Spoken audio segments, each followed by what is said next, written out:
What is the meaning of life? I know, it's a big question to ask, and this kind of existential philosophical questioning is mainly considered as little more than an antiquated pastime. A hobby shared exclusively by old men with a bit too much time on their hands. Which, to be fair, is actually a pretty good way to describe much of the manga Vagabond's central cast. What I love about manga is how many of them actually go into this question beneath the surface of the pages, raising interpretations and hidden depths of meaning that give color to the black and white panels. But I do emphasize that it's beneath the surface. It doesn't suffocate you, distracts from the action and story to make it feel like some fluffy and lofty microcosm for our combined purpose as humans, but it's always there. A small but key part of the larger story. And as someone who is partial to overanalyzing anime and manga, to put it lightly, these kinds of stories are always my absolute favorite. Musashi and its innumerable morals about the small things in life. Parasite and its questioning of humanity's values. Inuyashiki and its exploration of how emotions define people. And in particular, Vagabond, and how it questions one's purpose in life as we follow a reckless wanderer and swordsman turn into an introspective philosopher. Vagabond is a manga based on Eiji Yoshikawa's epic novel Musashi, a fictional account of the life of Miyamoto Musashi, arguably the most famous Japanese swordsman to have ever lived.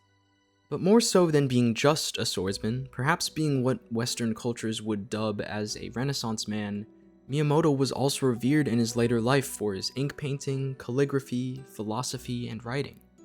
But of course, he was not always this. Vagabond follows Miyamoto's story starting at 17 years old, as he becomes a ronin, a warrior with no lord nor master, and a vagabond, a wanderer with no job nor home. Miyamoto's goal is initially simple. It's to become the strongest. Perhaps too simple, actually, for such a complex, revered, and acclaimed manga at first glance.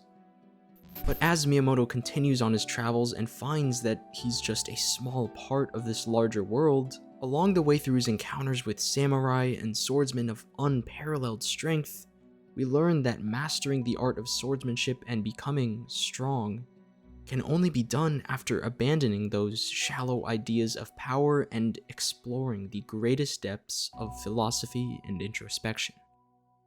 That true strength is far more than just physical. And so what is that philosophy Vagabond talks about? Returning to my very first question in this video, how can questioning the meaning of life translate itself into the fluid movements of a blade? If anything, intuition would tell us that bogging oneself down with such deep and overbearing thoughts would distract from the simplicity that is swordsmanship. After all, Musashi has no master. Throughout the story, he hones his craft through battle by living constantly a mere sword's length away from the cold embrace of death itself. A moment's distraction or second guess could be your demise in this manga. For many characters, it actually is. And perhaps that contrast between the overarching theme and the reality of battle and its intensity is exactly why Vagabond is so revered as a story. The mangaka Inoue Takehiko challenges himself by detailing exactly how a young, fresh-faced, and ambitious soul seeking to become stronger grew into Miyamoto Musashi, a figure whose philosophy in both battle and life especially would end up echoing across the rest of time to come. I hope that my discussion and exploration into this can further both your understanding and appreciation for this masterpiece of a manga, even if just a little bit. Let's dig a little deeper.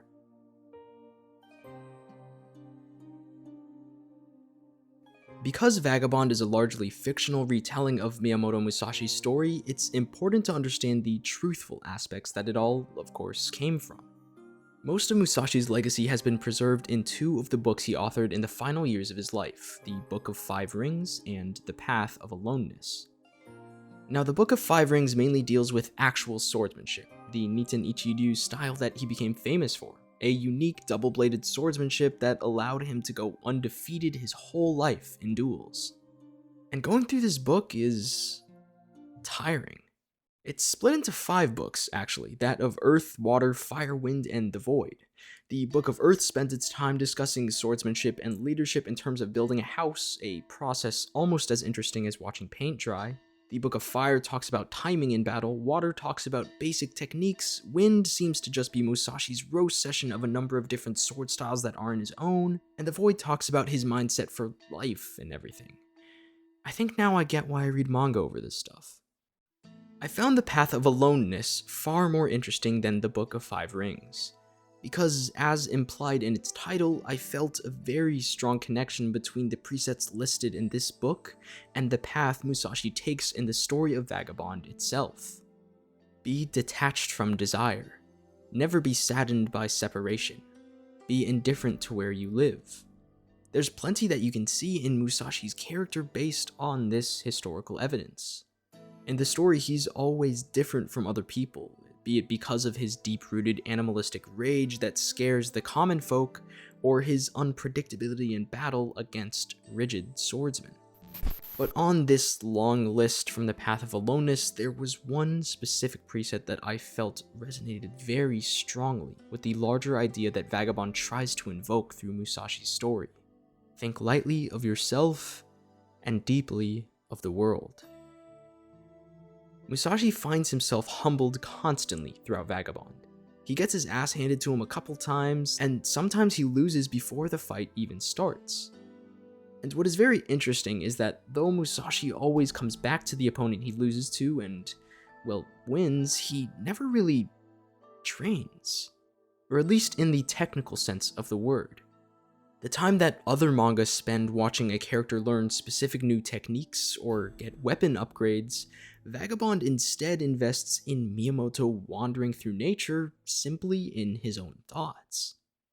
It's interesting that the time spent between arcs in Vagabond, what most manga use as forgettable sections of simple filler or build up to the next big arc, Vagabond instead uses to deeply enrich Musashi's character as he travels alone onto the next step of his journey.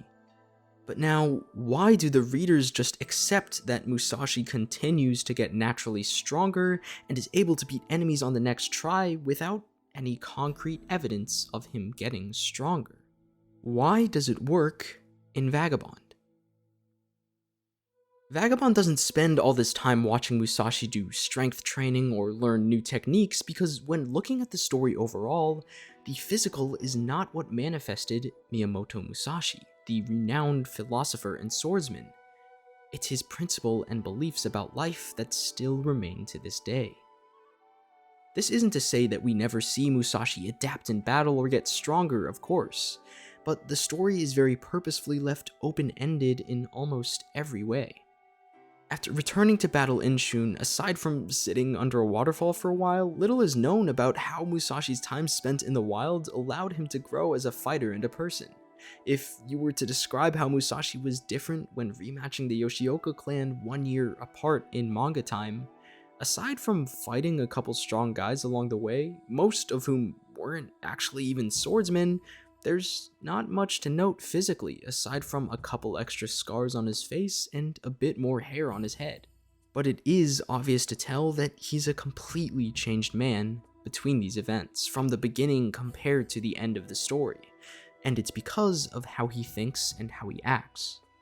Because the moments when we witness him traversing the world offer insight into exactly how his view on swordsmanship and life constantly changes, instead of just giving him shallow upgrades each time he has to fight a new enemy.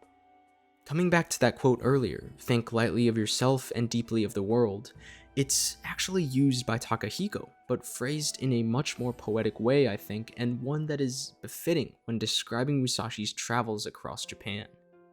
Preoccupied with a single leaf, you won't see the tree. Preoccupied with a single tree, you'll miss the entire forest. In Vagabond, there's no point to a new battle strategy or blade if it can be stopped by a mere back scratcher, something we do see happen in the story. There's no point for overflowing passion or animosity in battle if you can't get past a cool and collected man's sword. As Musashi grows older and wiser through this story, the only enemies he finds that he cannot win against are those who he cannot actually fight.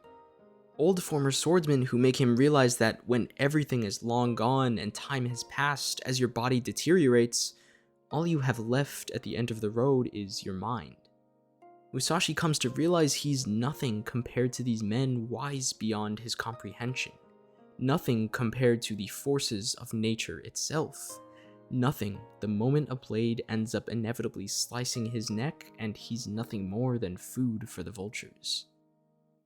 At some point in the story of Vagabond, before you even realize, Musashi no longer shows signs of rage in battle. You find that he's actually not even the one starting the fights anymore. He doesn't blindly attack his enemies to keep slicing his way to the top. He becomes kinder.